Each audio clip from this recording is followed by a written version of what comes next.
Doctors నుంచి అంటే నేను విన్నది ఏంటంటే డాక్టర్స్ నుంచి సపోర్ట్ అయితే చాలా బాగుందండి. స్టాఫ్ నుంచి కొంత ప్రాబ్లమ్స్ అయితే ఫేస్ చేస్తున్నామని చెప్పేసి పేషెంట్స్ నుంచి వచ్చేది అసలు కంప్లైంట్. ఎందుకు జరుగుతుంది అలా? ఇప్పుడు మీరంతా ఇష్టపడి వచ్చిన వాళ్ళే కదా ఇక్కడ, అవునా కదా? లేదు మాకు ఇబ్బందికరంగా ఉంది అని చెప్పేసి అంటే ఓపెన్గా సూపరింటెండెంట్ అయినా చెప్పండి, లేదా నాకైనా చెప్పండి. మీకు కావాలంటే వేరే ప్లేస్లోకి ఎక్కడికి వెళ్తారో మేము రికమెండ్ చేస్తాం. కానీ ఎందుకంటే పేషెంట్లకి ఆ రకమైనటువంటి ఆలోచన వచ్చింది అని చెప్పేసి అంటే కనుక ఖచ్చితంగా మీరు సర్వీస్ సరిగా అందించినట్టే లెక్క. అలాంటి సర్వీస్ అందించేటటువంటి వాళ్ళు అయితే ఎవరిని కూడా ఉపేక్షించేది అయితే లేదు. నేనైతే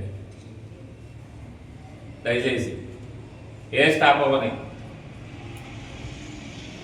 లేదా రెగ్యులర్ అంటారా లేదనుకుంటే కాంట్రాక్ట్ బేసిస్ మీద ఉన్నారనుకుంటారా, మీరు ఏమనుకున్నా సరే నాకు అంతే అభ్యంతరం లేదు. ఎందుకంటే మన మీద ఎంతో హోప్స్తో వాళ్ళు వస్తారు ఇక్కడికి. వచ్చిన తర్వాత ఎక్కువగా అదే సేవలో ఉండేటటువంటిది ఓన్లీ స్టాఫ్ మాత్రమే ఉంటారు అనుకుంటున్నాను నేను. డాక్టర్స్ తర్వాత మిగతా సిబ్బందికి అయితే వాటికి సంబంధం అయితే ఉండదని చెప్పేసి నేను భావిస్తున్నాను. లాస్ట్ టైం సూపరింటెండెంట్తో కూడా చెప్పాను, కొంతమంది స్టాఫ్తో కూడా చెప్పాను. నా వల్ల మీకు ఎటువంటి సహకారం కావాలన్నా నేను అందించడానికి ఎప్పుడు సిద్ధంగానే ఉంటానని చెప్పేసి. అంటే మీ దగ్గరే తప్పులు జరిగినదంతా కూడా వస్తే వాళ్ళు ఏమంటున్నారు అంటే ప్రజాప్రతినిధులు వెళ్తున్నారు ఏదో చూసుకొని వచ్చేస్తున్నారు తప్ప మీ దగ్గరికి పేషెంట్ వచ్చేటప్పుడు కల్లా వాళ్ళకి ఎంతో అప్రూవల్ ఇచ్చేటటువంటి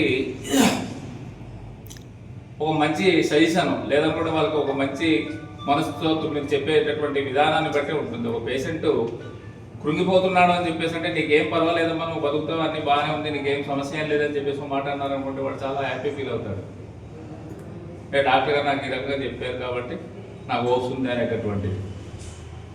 కానీ ఏంటంటే మీరు ఇక్కడ పేషెంట్ వచ్చేటప్పుడు కల్లా మీరే సిరాకు పడడం లేదనుకుంటే కసురుకోవడం ఇలా చేస్తే ఏమవుతుంది? ఆ పేషెంట్ పరిస్థితి ఏంటి అసలు? అంటే వాడు చచ్చి వస్తాడు, ఇంకా మీరు ఆ మాట అనేటప్పుడు కల్లా ఇంకా పూర్తిగా చచ్చిపోయేటటువంటి పరిస్థితి. రీసెంట్లీ